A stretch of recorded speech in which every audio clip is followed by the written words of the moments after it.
niya ng abo. Binuhusan niya ito ng tubig. Tinawag si Kuya Diga ng tatay niya. Paglapit niya rito, ang sabi sa kanya ng tatay niya, "Itago mo itong baso na to. Kapag merong humingi ng tubig, maglagay ka ng konti nito sa pitsil. Tapos lagyan mo ng maraming tubig." Tatango-tango lang si Kuya Diga habang nagsasalita yung tatay niya. Nang bigla siyang matulala, tapos nakaramdam siya ng pagkabingi. Unti-unti din siyang nahilo. Nung babagsak na siya sa lapag, winisikan siya ng tubig ng tatay niya sa muka at bumalik siya sa pagkaulirat. Ang bilis ng pagtibok ng puso ni Kuya Diga noong oras na yon. Tanong niya sa tatay niya, "Pang, ano yun? Nahilo ko, Pang.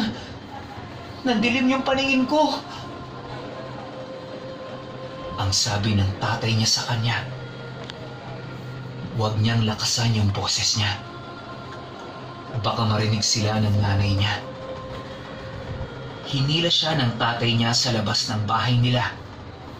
Tapos pinaliwanag sa kanya nito na yung likidong nasa loob ng baso na yon ay isang napakatinding lason.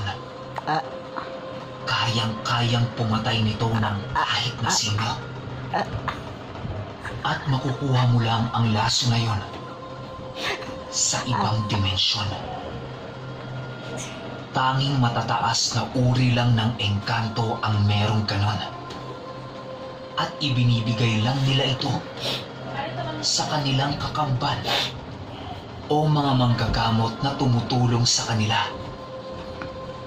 Masyadong mahaba kung ipapaliwanag pa ng tatay ni Kuya Diga sa kanya ang lahat ng impormasyon tungkol sa laso na yon.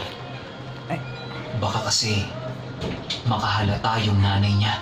Atanogin mo daliri. Alin? Matagal na niyang Daliri hindi ginawa line. yun.